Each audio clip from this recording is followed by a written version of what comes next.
வாழ்க வையகம், வாழ்க வையகம், வாழ்க வளமுடன். குரு வாழ்க, குருவே துணை. அருள்நிதி பேராசிரியர் அன்பழகன் திருவண்ணாமலை. அனைத்து அன்புள்ளங்களுக்கும் வாழ்க வளமுடன்.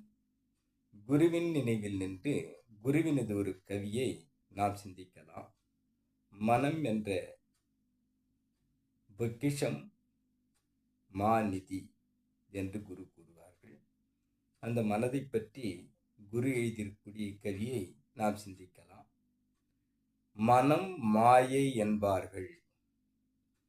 மனிதனுக்கு மயக்க நிலையில் புற உலகை ரசிப்பதற்கும் துய்ப்பதற்கும் மட்டும்தான் இந்த மனம் என்பதாக நினைத்திருக்கிறோம். மனநிலை மாற்றத்தை மனம் மாய்வதே இல்லை.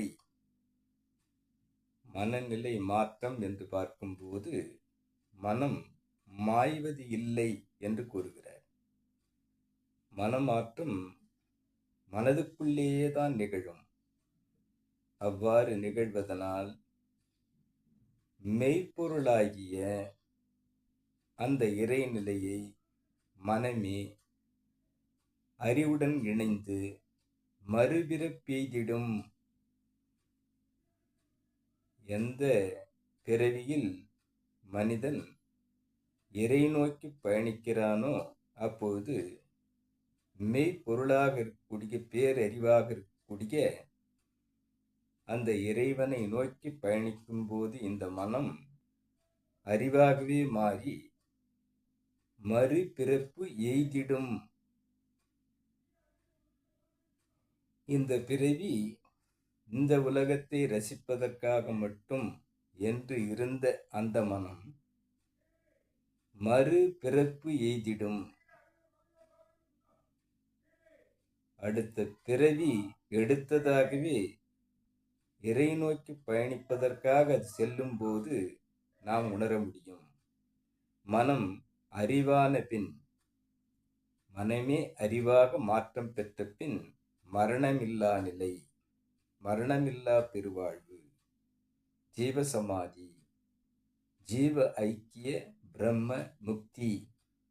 இவ்வாறு அந்த மனம்தான் மனிதனை மனிதனாகவும், மனிதன் வேறு இறைவன் வேறு அல்ல, அந்த இறைவனேதான் தன்மாற்ற சரித்திரமாக மனிதனாகி ஆகியிருக்கிறான் என்பதை உணர்வதாக நம்மை மாற்றும். மனம் எனும் புதினம் அது ஜீவகாந்த அலைதான் என்று கூறுகிறார். ஆக இந்த ஜீவகாந்த அலை என்று நாம் நோக்கும்போது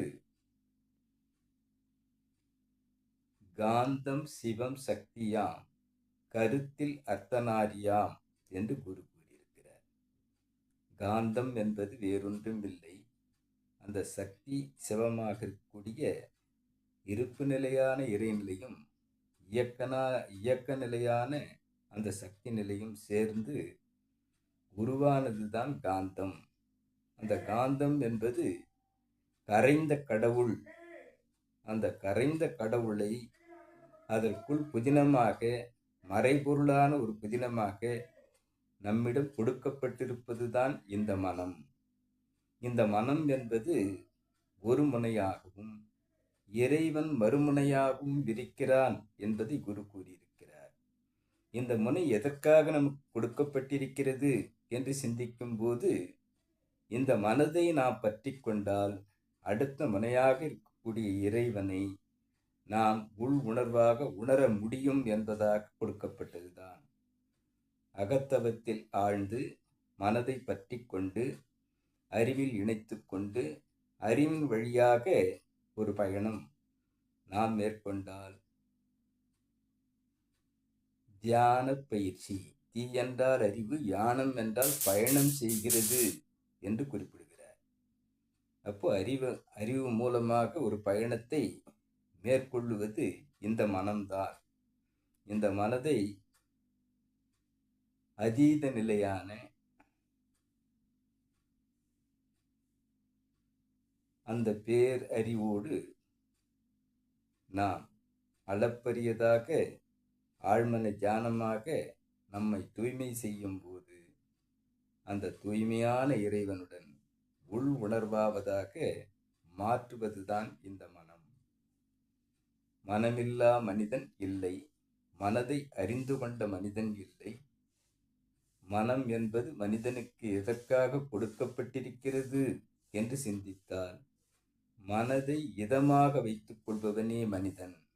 அவ்வாறு இதமாக எப்போல்லாம் வைக்கிறானோ அப்போதெல்லாம் அறிவார்த்தமாக அந்த பேரறிவை நோக்கி பயணிப்பதாக நம்மை மாற்றும் அந்த மாபெரும் புதினம்தான் மனம்.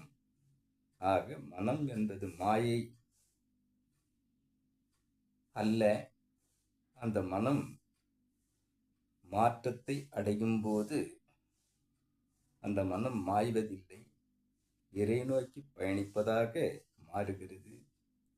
மெய்ப்பொருளாகவே அதுவே மாறி நிற்பதாக நாம் உணர முடிகிறது. மறுபிறவி என்று சொல்லும் போது மறுபிறவி எடுப்பதுவும் அந்த மரணமில்லா பெருவாழ்வை பெறுவதுவும் அனைத்துமே நம்மிடம் கொடுக்கப்பட்டிருக்கக்கூடிய அந்த மனம் என்கிற புதினம்தான் என்பதை விளக்குவதாக இக்கவியை நமக்கு கூறியிருக்கிறார் குரு. கவிதந்த குருவுக்கும் விளக்கத்தை என்னுள் ஏற்படுத்திய இறைநிலைக்கும் இதுகாரும் செய்முடுத்த அனைத்து அன்பு உள்ளங்களுக்கும் நன்றி, நன்றி, நன்றி. வாழ்க வளமுடன் என வாழ்த்தி நிறைவு செய்கிறேன். வாழ்க வளமுடன்.